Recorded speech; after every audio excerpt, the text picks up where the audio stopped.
Hai GB Mates, this is IoT. Ini obrolan teknologi. Salam kenal, gue Joe. Di video kali ini, gue akan jelasin tentang Enterprise Data Center di area IT Infrastructure. So, make sure kalian nonton dari awal sampai akhir. Let's jump to the video. As we know, dunia IT luas banget.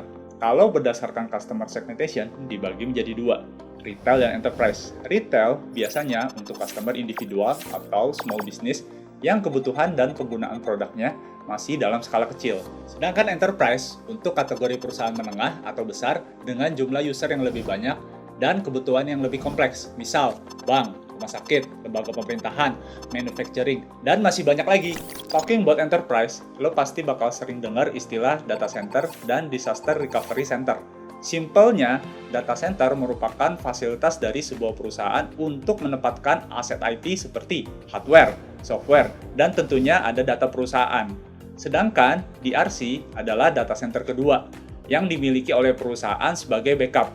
So, kalau terjadi isu pada DC, seluruh workload bisa dipindahkan ke site DRC. Kalau kalian udah paham apa itu data center, sekarang gue akan bahas core komponen dari data center infrastructure. Ada 3 komponen, yaitu server, storage, dan network. Yang pertama, server.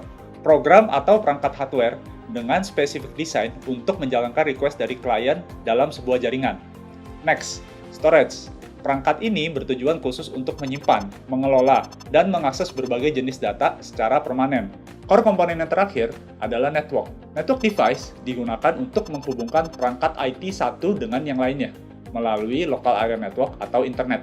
Jadi, kalau gue analogiin, sinergi ketika komponen ini ibarat sebuah rumah. Server adalah ruangan di dalam rumah dengan fungsi yang berbeda-beda.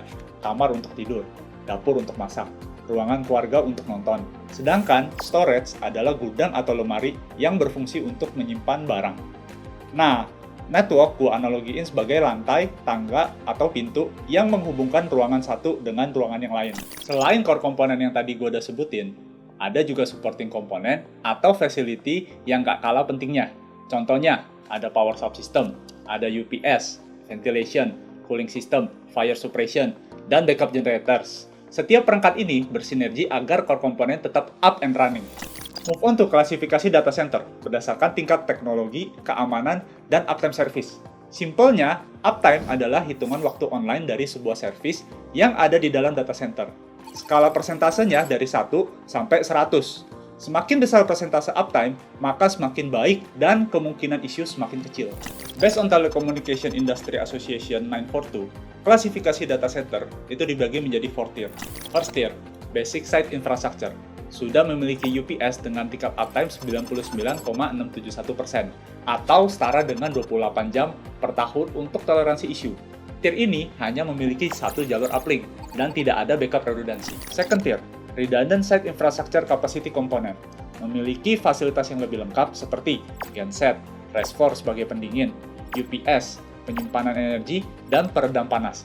Tingkat uptime pada tier ini 99,741% atau toleransi isunya sebanyak 22 jam per tahun.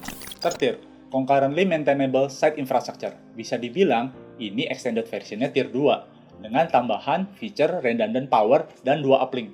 Tingkat uptime-nya sebesar 99,982%.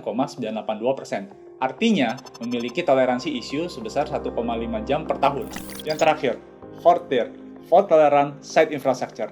Tingkat keamanannya lebih tinggi karena dipantau 24 jam, sehingga aman dari gangguan teknis dan non-teknis. Uptime-nya nyaris sempurna. 99,995% dengan toleransi isu 30 menit per tahun. Sekian yang bisa gue share hari ini, GB Mates. Next-nya, kita akan banyak bahas seputar teknologi. So, feel free to suggest us in the comment section below. Thank you, and I'll see you again in the next video.